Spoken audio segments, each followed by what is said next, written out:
Hello, this is Victor at Mercedes.com. I got this throttle body from UK. It's a 500 SL500. I believe it's a 94. Yeah, that 94, 95, one or the other. Now, this unit was repaired by somebody, and it appears because the loom is different. And first thing we see, oh boy. First thing we see is the plug is not done properly, because there's supposed to be two ridges here, right?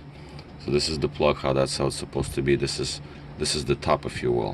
Now here is the vehicle end.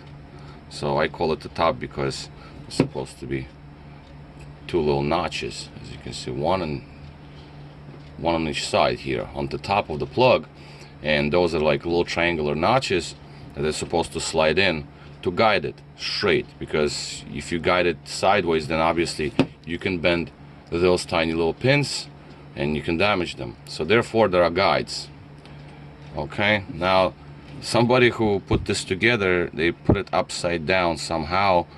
I don't know, whatever the case is, because that's how that's how it should have been.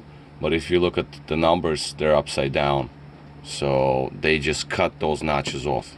Okay, fine. Alright, you can still go upside down and plug it in. Alright, let's just do that. The problem is it's extremely tight, so I don't know what's going on here. This is a first look. I'm looking at it as we go. Oh my goodness, it's very tight. I already plugged it in, and I see that there's a problem, not only with the plug. Okay, so another thing I want to note is that my issue is that these plugs, you cannot just go and buy it. All right, so it has to be sourced from another unit. So these plugs are valuable to me. I think I have a couple of them still, for the reasons like this, because when plugs get destroyed, not much I can do really. I mean, I'll try to resurrect this one, but again, those guide notches, those are actually quite important. I mean, well, you know, if you know about it, you can still make it happen. You can still plug it in correctly. But if you don't, then mechanics will just be like playing around with it until they break something inside, and that's what's gonna happen, because obviously these guides were there for a reason. Okay, so that is that. All right, so now it's connected to my test rig. This is a V12 test rig, but I connect my V8 computer so I can use this rig here, and we're going to activate it, and that's the end of it. So I put the power on. 1, 2. Yeah. Okay. So now clearly there is a problem there. Yeah. Yep. It's just power on, off, on, off, on, off. Okay, whatever. So the next, I mean, another thing is the unit in itself, as you can see, hasn't been even cleaned off. It's was just left like that, and even the plate even. Wow. Okay, so yeah, that's okay, whatever. Well, I guess I'm gonna go through the whole thing, redo the wiring. I don't know what kind of wires are there. If I can save the wires, great. If not, not good, because I just had another unit actually in and I fixed it. But believe it or not, that other unit had a little problem here with this board. I can't see it. I mean, I don't want to use microscope and this and that, and just, I have no time for that. So I just replaced it with the used board. Maybe there's a problem in the ribbon somewhere, maybe because it's kinked slightly here. Maybe there is a problem with delamination on the ribbon. Maybe there is a problem with some acid going in there, because I see like a dark spot in here. Well, my point is that small little thing like this that you think that would never go bad can go bad. All right, and these units, being 30 years old, almost close to 30 years old, can have any issues, internals included. So that's why I rip them all apart and check every single thing I can, to the best of my ability, of course, but I do it. It's a long process, but it is what it is. For example, this particular unit doesn't seem like it was checked on this side, potentiometer side, because I feel like this one's slightly biting. It's not the end of the world, but still, that I would have taken care of. And usually when you remove this cover, tiny rivet breaks off. And I look at the bolts and the wear, and not the wear, the oxidation rather, seems like it's undisturbed. If you look closely, you can see the oxidation marks as they were without any kind of signs of intrusion. So let's just do this, right? So I'll take this bolt off, I'll break it loose, and obviously if I'm gonna put it back in the same spot, okay, it will kind of be there,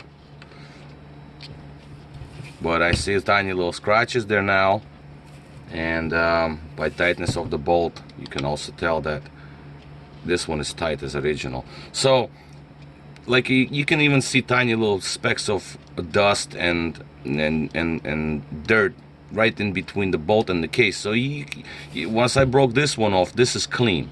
Like the distance in between the case and the bolt head, now it's all cleaned off because I broke it loose. And this one right there, I clearly see that it's just touching. So I'm just saying, these tiny little tiny little details, that tells me a lot about what happened with this unit. Like these bolts, yeah, obviously they were removed, and you can clearly see bolt heads and case have absolutely no dirt in between them because they had to be removed. I don't know about these numbers they put on, it's just whatever it is. But anyway, I don't like to work on units that's been worked on before, because obviously that's gonna give me more problems and it's more labor for me. But it is what it is. We gotta save them all. I want to save them all, obviously, because these units are not cheap, and without the unit then the car is useless, unless you're gonna do a whole complete standalone fuel management system and throttle bodies and all that. That's thousands of dollars.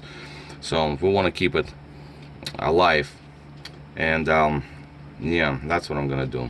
Well, not today, I have other things to do, but at least it's the first part rather than just like video about nothing. It's the first part, so I just show the problem here. You can see the problem, and probably the next part will be maybe I'll make the part about internals, and obviously final bench test with live readings that come out the unit.